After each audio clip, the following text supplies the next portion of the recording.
Your first 30 days as a new safety manager set the tone for what kind of impact you can make in the organization.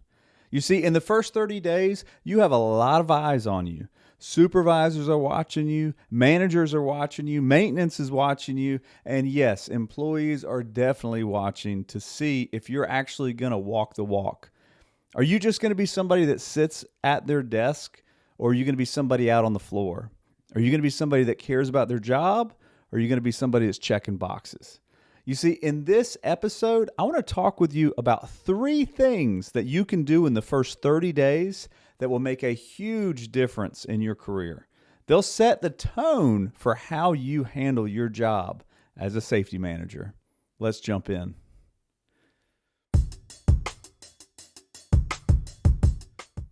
Well, hey, friend, my name is David Sawyer. I'm a safety coach, and I help new managers go from being overwhelmed to OSHA ready.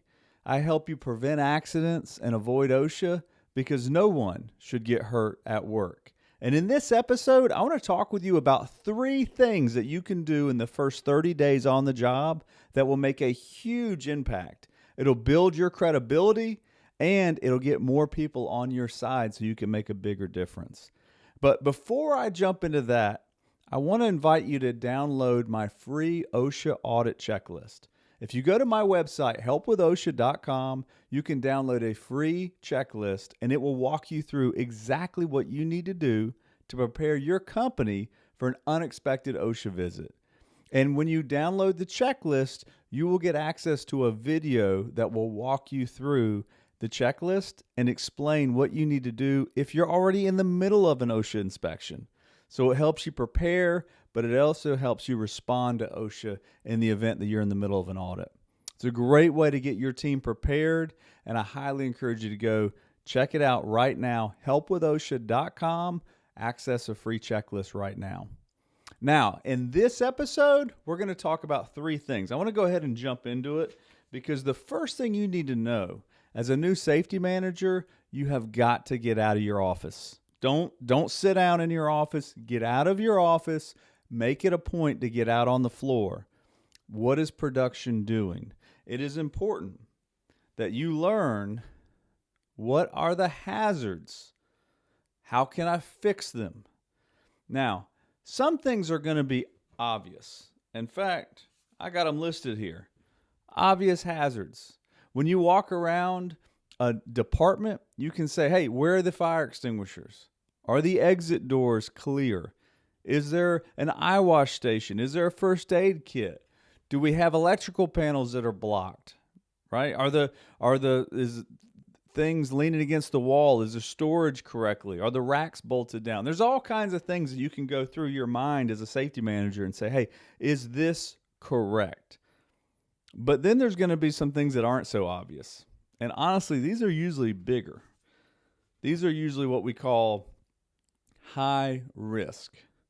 Now, if you've watched any of my videos in the past, you know I am big about prioritizing the hazards. I don't want to start with compliance. I want to start with what's going to kill somebody. So we have an order, right? I teach a system where we go, what's going to kill somebody? What's going to seriously hurt somebody? What's going to be a repeat injury, right? What have we had problems with? Where have we had issues over and over and over again? And then we look at compliance. OSHA compliance is important, but it's not as important as the other 3. So we got to make sure, number 1, look around your facility. You're the new guy. So the good thing with that is you got fresh eyes, right? You got fresh eyes. In fact, I heard a general manager say this one time, and it was profound because we were actually on our way in from an evacuation drill, and the evacuation drill had gone really well. And he was talking with the new safety manager as the safety manager was coming in, and he said, you know, I think that went really well. I think you're doing a good job. My biggest concern is you're still new. And what he meant by that wasn't that you're new and inexperienced. It was that you're valuable because you're new, because you got fresh eyes, because you see things that nobody else sees because they've gotten comfortable with it. And so as a new safety manager, you got fresh eyes. You're never going to have fresher eyes than you have today. So you want to understand, how is somebody going to get seriously hurt? How is somebody going to get seriously injured? Where is someone most likely going to have an accident? Where are the repeatable accidents? Understand the hazards. And this means you got to keep these open. You got to keep your ears open so that you can listen when you're talking with people in the department. People usually know where the hazards are. It's just they don't always think of them as dangerous because oftentimes they haven't hurt anybody yet. But it just takes one serious accident for there to be a life-altering accident. Now, the second thing. So the first thing was you got to know and learn the hazards and fix them. Organize them, prioritize them, figure out, hey, what do we need to do to get these things fixed? That's number one. Get out of your office, get on the floor, and fix the hazards.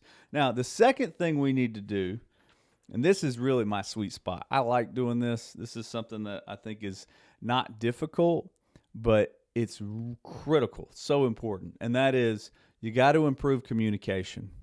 As human beings, we are terrible at communication. I go in some of the best companies in the world, and they struggle with communication. So it is no surprise that the company you're walking into is going to also struggle with communication. Safety is one of those things that everyone thinks is a priority, but they don't always talk about it. And sometimes they talk about it and it's just kind of lip service. So we want to get to where, how can I improve safety?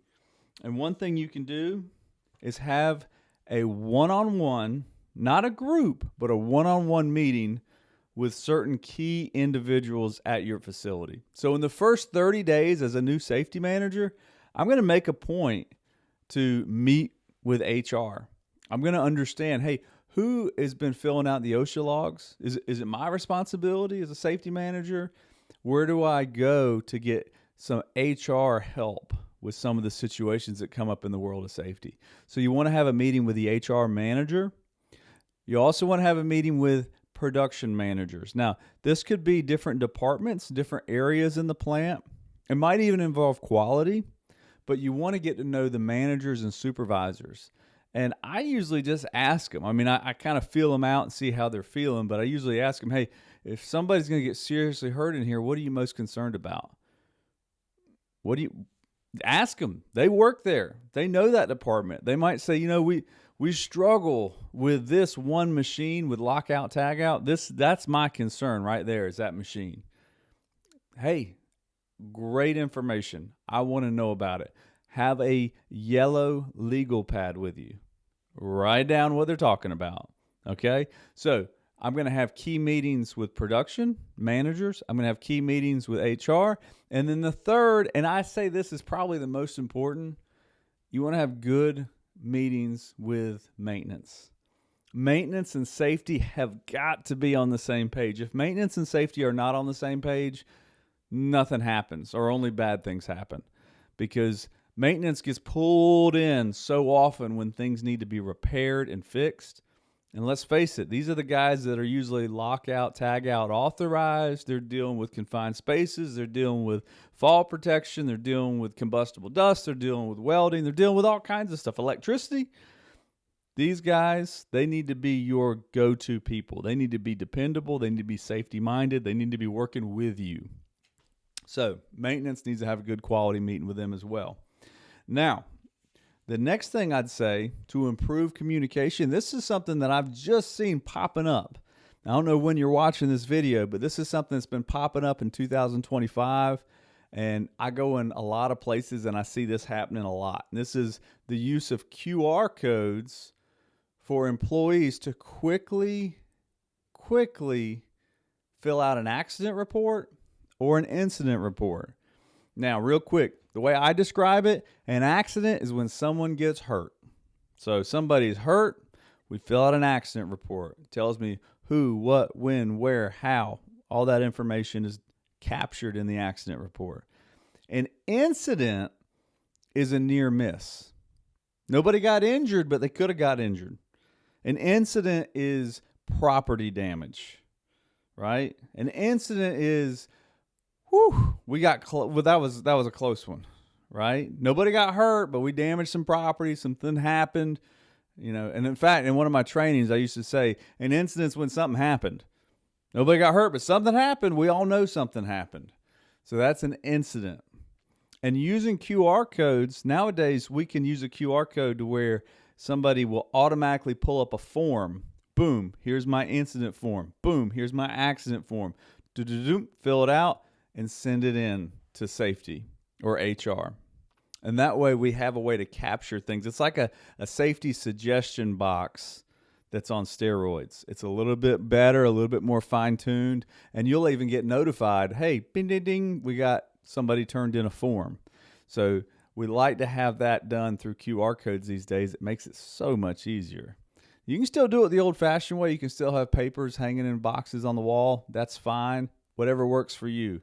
But the QR code is something that's been really catching fire lately.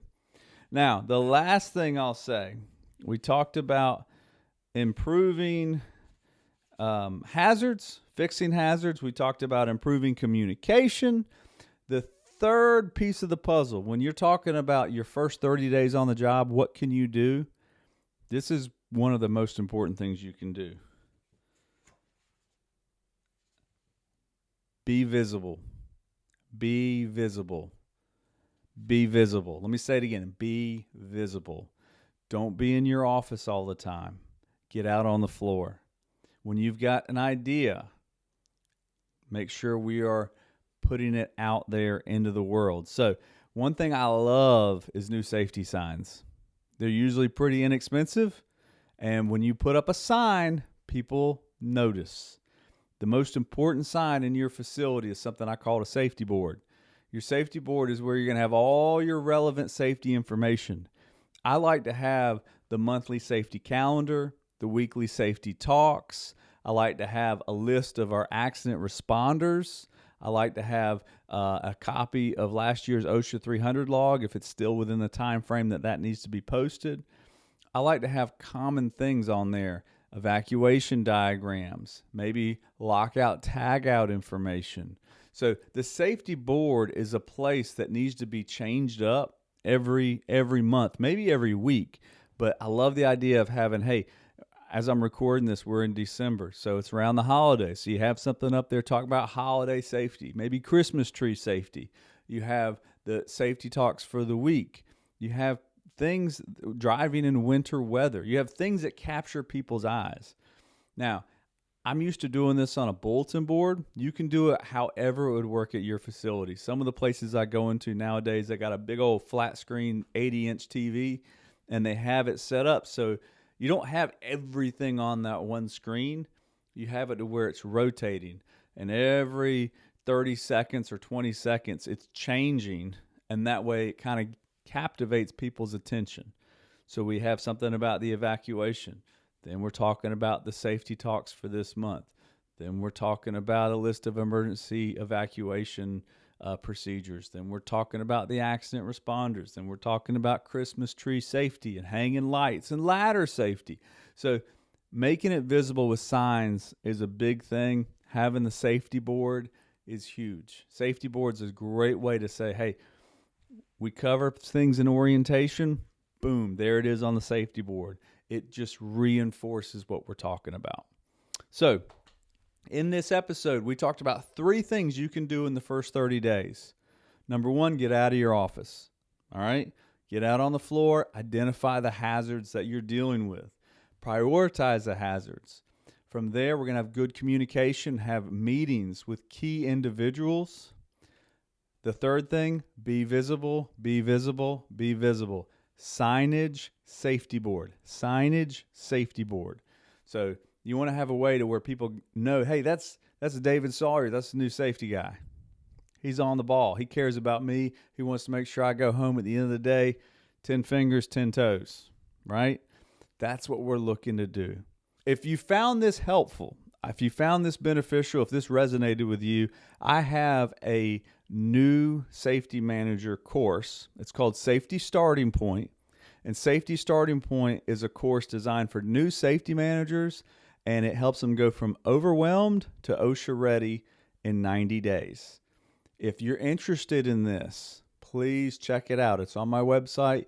You can access it. It's a coaching package where you don't just have one piece. It's kind of a three-pronged approach so that you get some online courses, you get some videos, you get some training, but then you also get coaching calls with me so we can dive into the specifics of your company. It's a fantastic way to hit the ground running. And until we talk again, do everything you can to keep the people you work with safe, because no one should get hurt at work.